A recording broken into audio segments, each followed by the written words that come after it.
Hey, my name is Lisette Bourget, and for my artist research, I chose Nick Cave.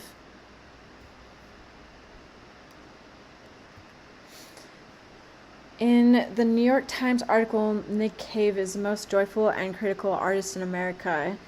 Writer, writer Megan O'Grady explores the life and work of Nick Cave, an artist known for his sound suits, vibrant, full body costumes that fuse sculpture, performance, and social commentary. The piece gives insight into how Cave's work addresses issues of identity, race, and trauma, particularly the Black experience in America. One of the high points discussed is how Cave began creating sound suits in response to the Rodney King beating, using his art as both armor and protest. What resonates most with me is the dual nature of Cave's work. It is filled with joy, movement, and color, yet rooted in pain and resistance. His ability to transform found objects and discarded materials into something beautiful and empowering is both inspiring and deeply symbolic. What makes Cave unique is how he blurs the line between fashion, dance, and sculpture, creating pieces such as these sound suits that are meant to be seen in motion. His art doesn't just sit still, it speaks and dances. In the YouTube video Nick Cave, for Other More, published in conjecture with Cave's art being exhibited at the Guggenheim Museum, we are taken inside Cave's studio and process as he reflects on art's potential as a powerful agent for change. He explains, "I know that I am here to use art as this vehicle for change," emphasizing how his work, most famously the sound suits, springs directly from social and personal confrontation. The video also connects his visual language to broader cultural movements, including references to house and disco, showing how his practice engages both intimacy and communal celebration. What stood out to me in these art pieces was the intention that art isn't just decoration. It's a tool, a shield, and a statement. I'm struck by how Cave transforms discarded materials into vibrant, protective shells, almost like armor that also celebrates identity and history. His work feels uniquely immersive. His wearable sculptures that activate space, community, and discourse are key examples of this. It resonates with me because it combines joyful movement with critical urgency, inviting both emotional connection and civic reflection.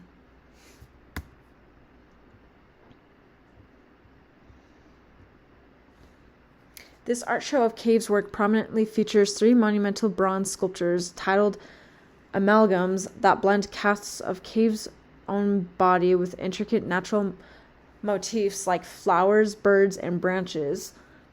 These works, with one soaring nearly 26 feet tall, offer a powerful reimagining of public monuments, aiming to replace traditional heroic figures with symbols of inclusivity, resilience, and communal growth. Alongside the bronzes, the graft series and floral patterns, the graph series showcases mixed media assemblages that juxtapose needlepoint portraits, vintage serving trays, and floral patterns, merging upper-class craft traditions with Black quilting and servitude symbolism. In these works, what struck me most is how Cave expands on his iconic sound suits, transforming wearable protests into stationary yet kinetic bronze figures that continue to conceal identity while also fostering reflection. The scale and materiality of the amalgams feel spiritual, evoking a sense of awe while honoring natural cycles and the resilience of marginalized bodies. The grafts, too, resonate emotionally. They feel both tender and sharp in how they reframe domestic crafts as statements on history and hierarchy. Nick Cave's unique ability to fuse social critique and aesthetic beauty makes his work not just visually dazzling, but civic and transformative.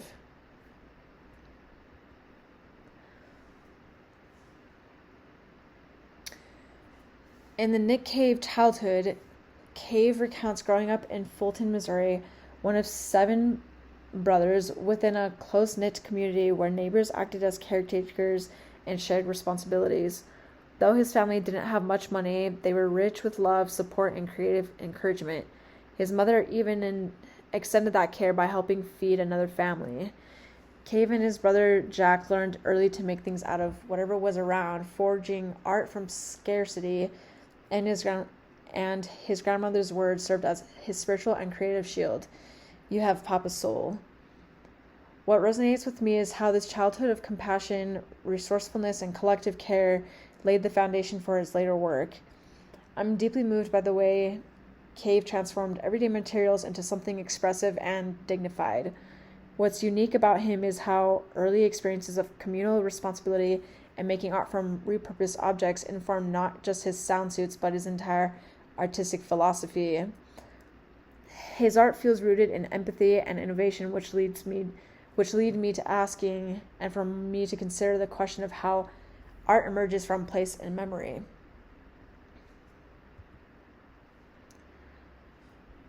Giant inflatable sculptures created from holiday lawn ornaments such as Easter bunnies, birthday cakes, even spiders are seen twisted into surreal, joyous forms displayed at the Boston Center for the Arts cyclorama before being paraded through the city to Eupheme's Corner.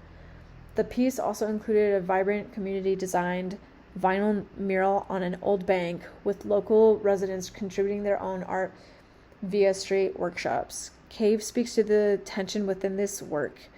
The simultaneous optimism of holiday inflatables and their potential emotional catastrophe, invoking a mixture of joy, humor, and subtle unease. What resonates with me is how Augment transforms inclusive public space. It literally parades joy through neighborhoods. It blurs the boundaries between institution and community.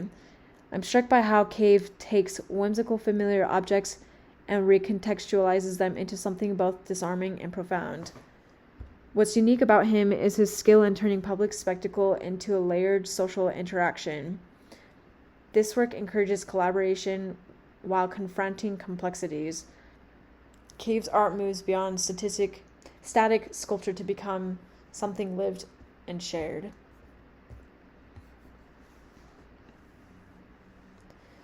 And these are my references.